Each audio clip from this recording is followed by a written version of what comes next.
बिस्मिल्लाहिर्रहमानिर्रहीम। अस्सलाम वालेकुम। उम्मीद है आप सब खैरियत से होंगे। कुकिंग क्रिस्पी फूड में आपका वेलकम है। मैं आपकी खिदमत में हाज़िर हूँ और रेसिपी के साथ। आज हम आपके साथ बनाएंगे मिलकर जी सरसों का साग, जो कि हमारा पंजाबी फूड है और सर्दियों में बहुत ज़्यादा इस्तेमाल किया जाता है और बहुत ही टेस्टी होता है। और ये इसके अंदर बहुत ही ज़्यादा आयरन पाया जाता है। ये इंसान के लिए बहुत अच्छा होता है। डॉक्टर भी इसकी बहुत सी हदायत करते हैं।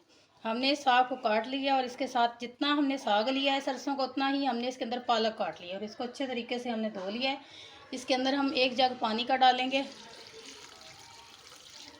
और थोड़ा सा नमक डाल लेंगे और इसको पका लेंगे। जी, हमने इसको चूल्हे पे चढ़ा दिया है। अब इसको हम पकाना स्टार्ट करते हैं। हम इसको तकरीबन 4 से 5 घंटे तक लगातार पकाएंगे, तभी साग मज़ेदार तैयार होता है।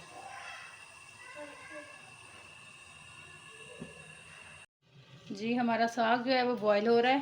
ये आप देख सकते हैं, इसने बॉयल होना शुरू कर दिया है और इसको 4-5 उबाले हमने दे लिए हैं। अब इसके ऊपर जो एक्स्ट्रा पानी है हम इसका निकाल लेंगे। ये आप देख सकते हैं कितना इसके ऊपर पानी आ चुका है। तो किसी भी बर्तन की मदद से आप एक्स्ट्रा पानी ऊपर से उतार लें। हमें जितना ज़रूरत होगा पानी हम उतना उसके अंदर छोड़ देंगे। एक्स्ट्रा पानी हम उतार लेंगे, जितना हमें ज़रूरत है उसके अंदर हम साग को सही करके गला लेंगे अच्छे तरीके से।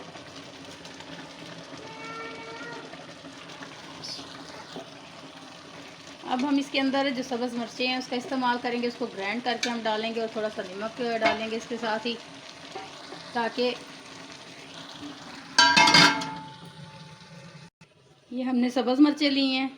इसके अंदर हम 1 टेबलस्पून नमक का डालेंगे और इसको अच्छे तरीके से हम ग्राइंड कर लेंगे और ग्राइंड करके साग के अंदर मिक्स करेंगे। अगर आप ज़्यादा तीखी खाना पसंद करते हैं तो आप अपने मिर्चों की मिकदार बढ़ा सकते हैं। अगर आप नॉर्मल खाते हैं तो इतनी मिर्चें बहुत हैं।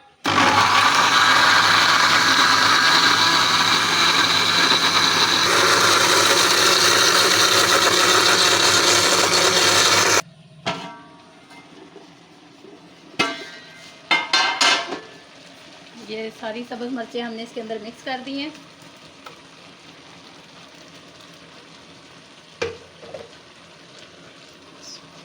अब इसको हम मज़ीद 2 घंटे के लिए ऊपर रखेंगे और इसको आस्ता आंच पर पकाएंगे, ताकि ये मज़ेदार सा साग हमारा तैयार हो जाए। इसके साथ आप चाहें तो मकई की रोटी इस्तेमाल करें, चपाती इस्तेमाल करें, नान इस्तेमाल करें। साग हमारा जो है बहुत ही अच्छा और मज़ेदार सा तैयार होगा और हर चीज़ के साथ खाने में मज़ा देता है।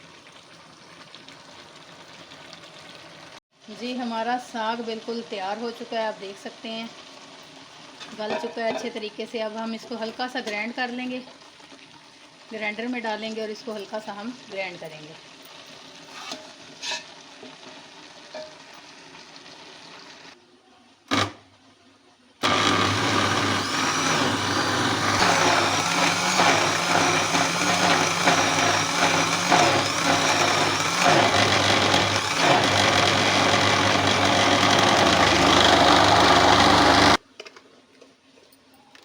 ये देखें, माशाल्लाह से बड़ा अच्छा कलर आया है, बहुत ही प्यारा तैयार हुआ है। बिल्कुल इसमें कोई चीज़ भी नज़र नहीं आ रही। ऐसा हमने इसको ग्राइंड कर लेना है। हम सारे साग को ग्राइंड कर लें, फिर आपको फाइनल लुक इसकी दिखाते हैं। जी, हमने सारा अपना साग तैयार कर लिया है। ये आप देख सकते हैं हमारा साग बिल्कुल तैयार है। काफ़ी लोग इसको तड़का लगाते हैं, यानी कि लहसुन अदरक का तड़का लगा लिया या फ्राई कर लिया, लेकिन इस पे हम मक्खन का तड़का लगाएंगे। हमने इसको गरम गरम साग है, इसको डिश आउट करेंगे।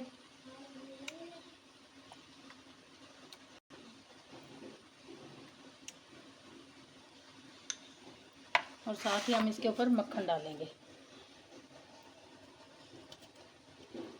ये मक्खन वाला साग है, बहुत ही मज़ेदार बनता है। आप इसको ज़रूर ट्राई कीजिएगा और हमें कमेंट्स बॉक्स में ज़रूर बताइएगा कि आपको हमारे बताया हुआ ये रेसिपी हमारी कैसी लगी। आप इसको चाहें तो उसकी मकई की रोटी के साथ इस्तेमाल करें, बेशक आप तंदूर की रोटी के साथ इस्तेमाल करें, किसी के साथ भी आप इसको इस्तेमाल कर सकते हैं। आप हमारी वीडियो को देखिएगा, लाइक कीजिएगा, चैनल को सब्सक्राइब कीजिएगा, अपनी दुआओं में याद रखिएगा। जहाँ भी रहें खैर आफियत से रहें। अगली वीडियो तक के लिए अल्लाह हाफिज़।